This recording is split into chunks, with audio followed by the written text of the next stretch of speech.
දැනකට ගිහින් හැමදාම සර් මතක තියෙයි සර් හින්දානේ කියලා. ඒක පාසලේ පළවෙනි මේ කැම්පස් ශිෂ්‍යයන් ලැබුණ එක තමයි මගේ හින්නට වඩා ඒක තමයි ලොකුම සතුට. ඉස්කෝලේ ගුරුවරු හැමතිස්සෙම කතා කරනවා ගොඩක් පෝස්ට් කරනවා ඔන්ලයින් වල. ඒ හැමදේම මම මුලින්ම අප්පා මට සර් මතක් වෙනකොට හැමදේම සර් සර් වෙලාවක් නැති වුණත් කමක් නැහැ. මම දානවා සර් පුළුවන් නම් බලන්න කියලා සර් බලනවා. මේ අද ඉච්චර ගෞරවය වෙන ඉස්කෝලේකට ගියාම ඒක මට නෑනේ. මම ඒ ගියේ අපේ ඉස්කෝලේ ඉඳියේ ඒක ගමන් සර් කිව්වා. මේ ඒ ඉඳලා නංගිලා අපි ඉස්කෝලේ නංගිලා වල ඉන්නේ කරනවා. මේ එහෙම ඉඳලා අද කරගත්ත දේ ගැන ඇත්තටම ගොඩක් සතුටුයි.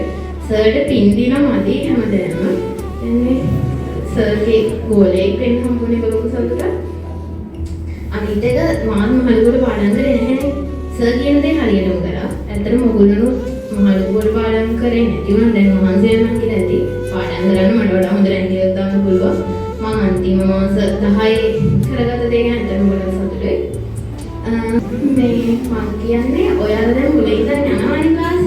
ඔයගොල්ලෝ මුලින් ඉඳන් හදාගන්න.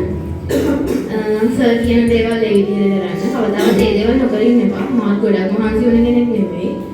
මේ සර් කියන දේවල් ඒ විදිහට කරපු හින්දායි අද මම මෙතන ඉන්නේ. ඕන තැනක මම කියනවා සර් හින්දාමයි මට රිසල්ට්ස් ගන්න පුළුවන් කියලා. ඒ වගේම අම්මයි තාත්තයි ඒගොල්ලෝ මුලව කරා ගොඩක්. අම්මම පාන්දර පාඩම් කරනවා මම්මත් ඇහැලා ඉන්නේ. ඒකේ අයියා හැමදේම එනුදම අයියා හැමදේම ගියා. එයා තමයි මට අන්තිම එල්ටිಒ කරලා දෙන්නේ.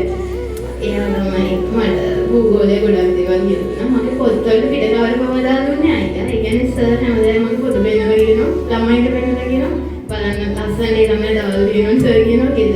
කවදා හරි බලන්නාම මනමාලයකට ඒ පොත බෙන්නන්න කියලා. අයියා දාලා දුන්නේ මට ඉතින් ඒක තමයි සර් කියන්නේ නැහැ. ඒ හැමදේම අයියා මට ඉන්දියා ඒක දුක අයියා අම්මා තාත්තා අයියා අප්පා ඔක්කොම දැන් ඉස්කෝලේ මැඩම් මම විභාගෙට යන කලින් දාලා තිබ්බ වොයිස් මැසේජ් එකක් ආශිර්වාද කළා. ඒක ඇහුවම ඇත්තටම ඇඬෙනවා. එනම තිබු මැසේජ් එක මට ඇඬුණා. මම ඒක විභාගෙට යන හැමදාම අහලා ගියා. මට මැඩම්ගේ ලොකු කීනියක් තමයි මම එම්බසි වලින් අර නිකන් තුන් ලෝකෙම දෙවිවරුන්ගේ ආශිර්වාද ඉඳලා දාලා තිබ්බා.